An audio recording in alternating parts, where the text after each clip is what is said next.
Jack, I've got some important news. The head of the CIA has finally given us the green light for the virtuous mission. Virtual mission? No, the virtuous mission. The future of our Fox unit depends on it. If it succeeds, we'll be officially organized into a unit. Virtuous mission? Sounds like some kind of initiation ritual. You know, don't get cocky. This isn't a training op. Right. So what exactly is this wonderful mission?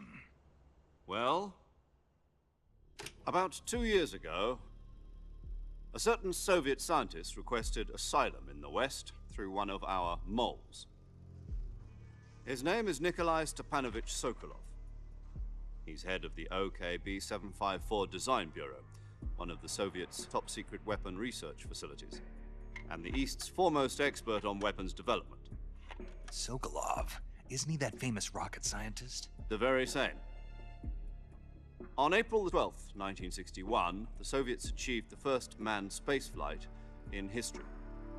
The Earth was blue, but there was no God. Well spoken. The rocket that carried Yuri Gagarin to orbit was the A-1, known as the Vostok rocket. Sokolov is said to be the man most responsible for the multi-engine cluster used in that rocket. After Gagarin's flight, Sokolov left rocket development to become the head of the newly established Design Bureau. From a lowly technician to head of a design bureau, that's quite a success story, so why do you want to defect? It seems he'd become afraid of his own creations. Afraid? Call it a crisis of conscience. And for that, he left his country and his family behind and went over the fence? Not exactly. One of his conditions was that his family was also to be taken safely to the West. We used a mole to get the family out first and succeeded in sneaking Sokolov over the Berlin Wall shortly afterwards. I was the one who conducted the operation. The security on the eastern side was still full of holes back then. Then what? We got Sokolov over in one piece, but the whole ordeal had left him exhausted, and we checked him into a hospital in West Berlin. It took him 2 weeks and more than 600 miles to get from the research facility in the Soviet Union to Berlin. He was in no condition to say anything coherent. And it was only a week later that we had something much bigger on our hands. The Cuban Missile Crisis. October the 16th, 1962, President Kennedy received word that the Soviets were in the process of deploying intermediate-range ballistic missiles in Cuba. The President demanded that the Soviets dismantle and remove the missiles. At the same time, he announced a naval blockade to prevent further missile shipments from reaching Cuba. But the Soviets didn't back down, instead placing their armed forces on secondary alert. Soviet transport ships carrying missiles continued on course towards Cuba. US and Soviet forces went on alert for an all-out nuclear war. Frantic negotiations were conducted through the UN's Emergency Security Council and unofficial channels to end the hair-trigger standoff. Finally, on October the 28th, the Soviet Union agreed to remove its missiles from Cuba, and so the world avoided a nuclear holocaust. But in order to get the Soviets to pull their missiles out, we had to make a deal. You mean the one where the US agreed to remove its IRBMs from Turkey? No. The Jupiter IRBMs deployed in Turkey were obsolete, and we were going to get rid of them anyway.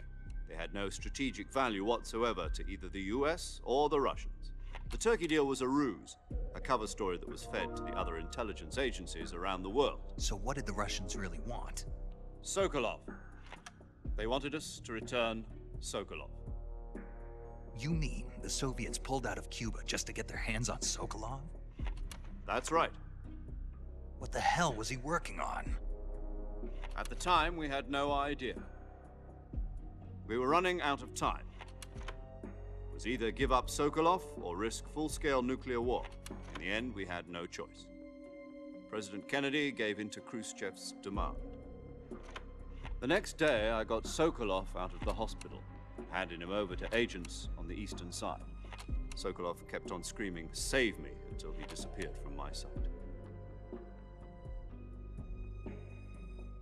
Then a month ago, we received some new information from one of our moles. About Sokolov? Yes. He was taken back to the research facility and forced to continue working on the weapon in question under KGB supervision. What's more, it's on the verge of completion. So what kind of weapon is it? Something to do with space rockets? No, missiles. Same technology.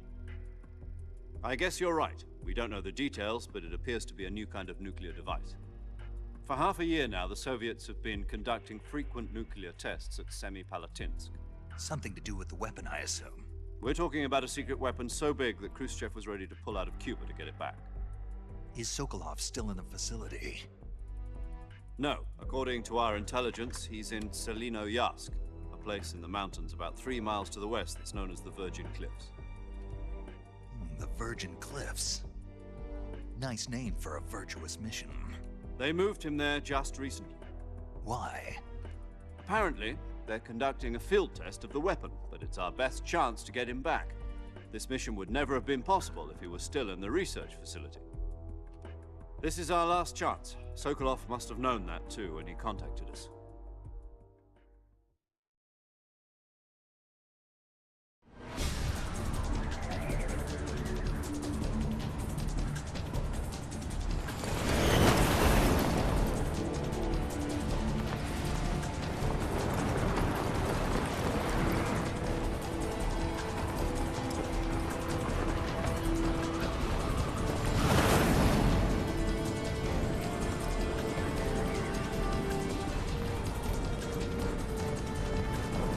Listen up, Jack.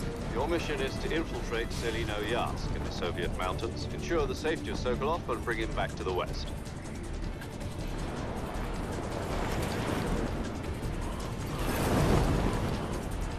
If we don't get Sokolov back before that weapon is complete, we'll be facing a major crisis. The clock is ticking.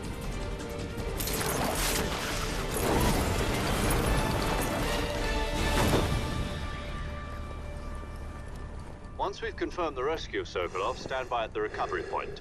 A recovery balloon will be dropped at that point. Helium will be pumped into the balloon to inflate it. The process takes about 20 minutes.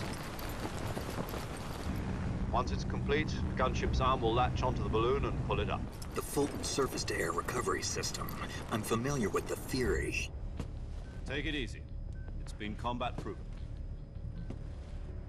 Do you think Sokolov is up to it? The shock will be less than during a parachute jump, and the arm can handle up to 500 pounds. So you're planning on going over the border in a single combat Talon? She's equipped with 2 6-barrel 20mm Vulcan cannons, as well as 2 40mm machine guns. Sounds like she could hold her own against a battalion of tanks. Even with the fuel in the reserve tank, we're facing a 4-hour time limit. If all goes well, it shouldn't take more than a few hours. Home in time for dinner. But if anything goes wrong, you'll be eating dinner, breakfast, and all the rest of your meals in the jungle.